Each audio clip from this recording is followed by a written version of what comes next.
এই আয়াতগুলোর অর্থ শুনে নেবা, তাইলেই শেষ কর। সাআলা সাইলুম বিআযাবিন ওয়াকি', আল্লাহ তাআলা বলেন, বন্ধু আপনার সামনে এক নাফরমান বেঈমান নিজের থেকে আমি আল্লাহর আযাব চাচ্ছে। ওই যে চাইলো না, বিআযাবিন ওয়াকি', নিশ্চিত আযাব। ও মনে করছে ঠাট্টা, অথচ আসলে নিশ্চিত আযাব, সেটা সে চাচ্ছে। তারে বলে দেন, লিল কাফিরিনা, এই আযাব নিশ্চিত হবে সমস্ত বেঈমান কাফের নাফরমানদের জন্য। লাইসা লাহু দাফি', ওই আযাব প্রতিহত করবে, ঠেকাবে এমন শক্তি গোটা কায়নাতের কারণে কেন নাই? মিনাল্লাহি যিল মাআরিজ, সাত আসমানের ঊর্ধ্বে সর্বোচ্চ সিঁড়ি, আসমানের ঊর্ধ্বের শেষ প্রান্ত, জমিনের নিচ পর্যন্ত সর্বোচ্চ সম্মান মর্যাদা, সর্বোচ্চ শিখর পর্যন্ত যার ক্ষমতা, সেই সর্বশ্রেষ্ঠ ক্ষমতা মর্যাদার অধিকারী মহান আল্লাহর পক্ষ থেকে এই আযাব আসবে। আর এমন সৃষ্টিকর্তা, এমন ক্ষমতাধর মালিকের আযাব ঠেকাবে এমন শক্তি কোন মাখলুকের নাই। আছে? তা'রুজুল মালাইকাতু ওয়ার রূহু ইলাইহি, আল্লাহ বলে বন্ধু ওদেরকে বুঝাইয়া বলেন, সাত আসমানের ঊর্ধ্বে আরশে আজিম থেকে আল্লাহ তাআলার এক একটি হুকুম কোটি কোটি ফেরেশতা, এমনকি জিব্রাইল এক সেকেন্ডের মধ্যে জমিনে নিয়ে আসে, আবার আরেক সেকেন্ডের মধ্যে আসমানে পৌঁছে। এইভাবে প্রতি সেকেন্ড, প্রতি মুহূর্তে আল্লাহর হুকুম, যেই কোটি কোটি ফেরেশতা এমনকি জিব্রাইল আল্লাহর আদেশ ওহী জমিন থেকে আসমানে ঊর্ধ্বে তুলতে থাকে, এক এক সেকেন্ডে, এক এক পলকে। এত বড় বাহিনী, এত বড় ক্ষমতা যেই আল্লাহর, উনার পক্ষ থেকে আযাব আসতে কতক্ষণ লাগবে? তুমি এটা কি মনে করছো? শুনানি শুনে লাগবো 3 বছর, এরপরে দিয়া নিম্ন আদালত, উচ্চ আদালত, এরপরে রায়, এরপরে আবার আপিল, এইগুলা? হ্যাঁ, আল্লাহর আযাব আসতে আসতে 6 বছর লাগবে নাকি? এবার আল্লাহ তাআলা বলেন, তাহলে এখন আযাব দিচ্ছি না কেন? সম্ভব নেই। আরে বলেন না সম্ভব? আল্লাহর আযাব দেওয়া, আল্লাহ এই সেকেন্ডে গোটা কায়নাত ধ্বংস করা সম্ভব?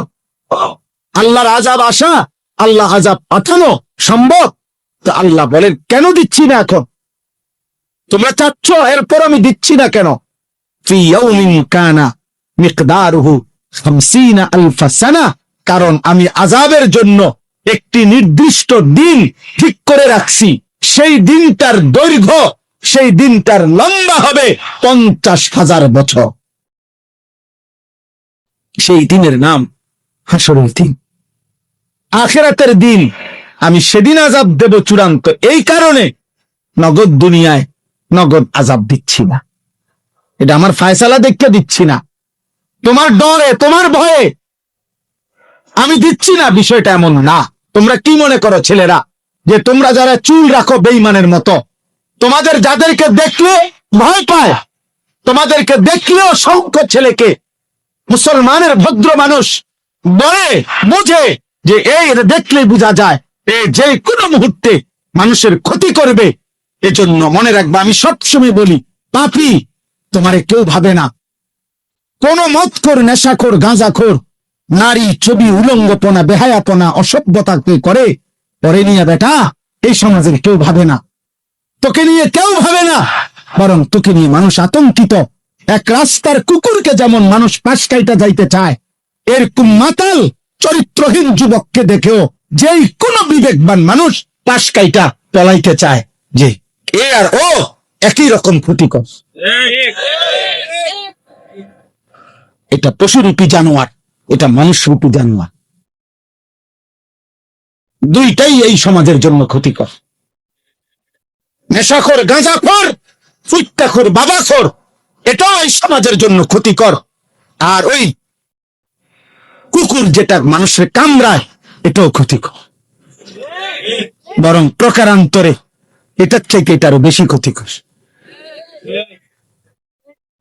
এটা আরো বেশি ক্ষতিকর। বুঝেন নাই? আমি কালকে একজনকে বলছি, এক মানুষের বুঝাইতে গিয়ে একটা কথা বলছি যে ভাই, এক মানুষের রক্ত দরকার, মনে করেন একই মুহূর্তে ইমানও দরকার। কোনটা বেশি দরকার? রক্তের অভাবে মৃত্যু হবে, ইমানের অভাবে জাহান্নাম। রক্ত না পেলে কি হবে? মৃত্যু হবে, কিন্তু ইমান না পেলে জাহান্নাম। কোনটা বেশি দরকার? ইমান বেশি দরকার। ইমান বেশি দরকার যুবক, আখিরাত বেশি দরকার। আল্লাহ তাআলা বলেন আযাব আসবে বন্ধু, বলে দেন নিশ্চিত কেউ ঠেকাইতে পারবে না। সেই দিন চূড়ান্ত, যে দিনের দৈর্ঘ্য হাসরের দিনের একদিন 50,000 বছর। খামখেয়ালি মনে হয় 50,000 বছর। আহা, 50,000 বছর! এ কথা কল্পনা করলে তো মাথা ঘুরার কথা। সে কি একদিন দুই দিন? এই 50,000 বছরের লম্বা শুধু আখিরাত, জাহান্নাম তো এর পরে বেটা। জেলখানার মধ্যে দুই ধরনের আসামি থাকে। এক ধরনের আসামিকে বলে হাজুতি, আরেক ধরনের আসামিকে বলে কয়েদি। অর্থাৎ মামলা যখন হিয়ারিং চলে, শুনানি চলে, তখন যারা জেলে থাকে তারে বলে হাজতি। আর মামলার রায় হয়ে গেলে এরপরে যেই জেলখানায় থাকে ওরে কি বলে? কয়েদি বলে। ওরে কয়েদি বলে। তো জাহান্নামের আযাব তো পরে, শুধু হাসরের ময়দানের আযাব যখন শুরু হবে তো সেইটারই সর্বনিম্ন মেয়াদ 50,000 বছর। হাজতি অবস্থায় আযাবের মেয়াদ কতক্ষণ? এরপরে তো রায় হবে, এরপরে না বিচার হবে, ফায়সালা হবে, এরপরে না জাহান্নাম। সেটা তো অনন্তকাল। সেটা কি অনন্তকাল? আল্লাহ আমাকে মাফ করে দেন। ফাসবির সাবরান জামিলা। আল্লাহ বলেন অতএব বন্ধু, যে যা বিদ্রুপ করুক, ঠাট্টা করুক, আপনি সবর করেন, আপনি ধৈর্য ধারণ করেন, আপনি বলতে থাকেন, শুনতে থাকেন, আপনি গোলামি করতে থাকেন, আমি আল্লাহর দিকে ডাকতে থাকেন, আমার ইবাদত করতে থাকেন, আমার বান্দাদেরকে বলতে থাকেন ইন্নাহুম ইয়ারাউনাহু বাঈদা ওয়া নারাহু করিবা। আল্লাহ বলে প্রত্যেকটা নাফরমান, বেঈমান, পাপী আখিরাতকে অনেক দূরে মনে করে, অথচ আমি আল্লাহ একদম কাছেই দেখি। নাফরমান মনে করে আখিরাত অনেক দূরে, আল্লাহ বলেন আমি তো দেখি আখিরাত একদম কাছে। ইকতারাবাতিস সাআতু ওয়ানশাক্কাল কামার ইকতারাবা লিন-নাসি হিসাবুহুম। আল্লাহ বলে বান্দা হিসাবের সময় তো কাছে, কাছে না দূরে। নবীজি বলেন উম্মত, আমি মুহাম্মদ আর কিয়ামত এই দুই আঙ্গুল যেভাবে পাশাপাশি এমন কাছাকাছি। বুইস্তু আনা ওয়াস সাআতু কাহাতাইন, এমন পাশাপাশি। হ্যাঁ, তাইলে আখিরাত দূরে নয়, আখিরাত কাছে। তদুপরি আরেক ব্যাখ্যা হলো, কেউ যদি এটা বোঝে, মনে করেন ইসরাফিল ফু দিতে আরো 500 বছর বাকি, আচ্ছা ধরলাম 5 লক্ষ বছর বাকি, মনে করেন আরো 5 কোটি বছর পরে ইসরাফিল ফু দিবে, আমনে ওই পর্যন্ত থাকবেননি। তো আমনে মরে গেলে এরপরে পৃথিবী থাকলেই কি, না থাকলে কি? আমনে তো নাই। বুঝেন নাই কথা? আমার মৃত্যুর পরে যদি বাংলাদেশের সব মানুষ চাঁদের দেশেও গদ্দুয়ার করে, মঙ্গল গ্রহে চলে যায়, আমার কি?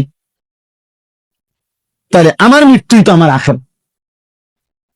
আমার মৃত্যু হইল তো আমার আখিরাত শুরু হয়ে গেল, কারণ আমি তো আর রিটার্ন করব না, আমি তো আর রিটার্ন পৃথিবীতে আসতে পারব। ইন্নাহুম ইয়ারাউনাহু বাঈদা ওয়া নারাহু করিবা। ওরা মনে করে আখিরাত দূরে, আমি দেখি কাছে। ইয়াউমা তাকুনুস সামাউ কাল মুহল। আল্লাহ বলে বন্ধু, ইসরাফিল যেদিন ফু দিবে, এই পৃথিবী যেদিন ধ্বংস হবে, কিয়ামত যখন শুরু হবে, আল্লাহ বলেন তামা কিংবা সীসা যেমন জ্বলন্ত আগুনের মধ্যে গলাইলে গলে গলে পড়তে থাকে, আল্লাহ বলেন 7 আসমান ইসরাফিল ফু দিলে গলিত তামার মতো গলে গলে পড়তে থাকবে। ওয়াতাকুনুল জিবালু কালঈহি, রব্বুল আলামিন বলেন তুলা যেইভাবে লেফ তোষকের তুলা যেমনে বানাইবার আগে ধুনায়, লেফ তোষক বানাইবার আগে তুলা ধুনায়, বুঝেননি? মেশিনে কিংবা বাইরে এগুলার কি করে ধুনাইতে হয়।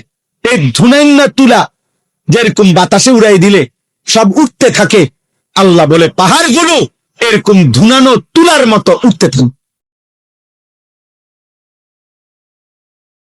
ওয়ালা ইয়াসআলু হামিমুন হামিমা ইউবাসসারুনাহুম, আল্লাহ বলে 40 বছর, 30 বছর, 50 বছর, 10 বছর, 20 বছর দুনিয়ার জীবনে একজন আরেকজনের সাথে যেই ঘনিষ্ঠ বন্ধুত্ব ছিল, এমন কলিজার টুকরা বন্ধু, ক্লোজ ফ্রেন্ড, ঘনিষ্ঠ বন্ধু একজন আরেকজনকে হাসরের ময়দানে দেখেও কেউ কাউকে কিছুই জিজ্ঞেস করবে না। ওয়ালা ইয়াসআলু হামিমুন হামিমা, কলিজার টুকরা বন্ধু, 24 ঘন্টা, 40 বছরের বন্ধুত্ব। আল্লাহ বলেন মুবাসসারুনাহুম, একজন আরেকজনকে দেখেও কেউ কাউকে কিছুই জিজ্ঞেস করবে না। এজন্য দোস্ত, বন্ধু নামের যারা তোমারে আল্লাহ চিনায় না, ওরা ধোঁকা, ওরা তোমারে ধোঁকা। যার সাথে তুমি 10 বছর নারী ছবি দেখছ, মদ জুয়া খেলছ, মদ খাইছ, যার সাথে গোটা 5টা বছর যৌবনের রং তামাশার ফুর্তি করছ, হাসরের দিন সে তোমাকে ভালো মন্দ কিছু জিজ্ঞেস করবে। এবার শেষ অংশ, আল্লাহ বলেন হাসরের ময়দানে প্রত্যেকটা কাফের বেঈমান পাপী জাহান্নামের দিকে যখন দেখবে, ফেরেশতারা জাহান্নামকে টেনে আনবে, কোরআনে আছে। আর জাহান্নামী নাফরমান দেখে একটা চিৎকার দিয়া হাসরের মাঠে আল্লাহকে বলবে, আয় মাওলা, আজকে আমার সমস্ত সন্তান তাদের সকলকে জাহান্নামে দেন, আমারে বাঁচায়া দেন। আমার স্ত্রীকে জাহান্নামে দেন, আমারে বাঁচায়া দেন। আমার ভাই বোনদেরকে জাহান্নামে দেন, আমারে বাঁচায়া দেন। আমার গোষ্ঠী বংশের সমস্ত লোককে জাহান্নামে দেন, আমারে বাঁচায়া দেন। এই পৃথিবীর সমস্ত মানুষ যারা হাসরের ময়দানে দাঁড়িয়ে আছে, আল্লাহ সকলকেই জাহান্নামে দিয়ে হলেও আমারে বাঁচা।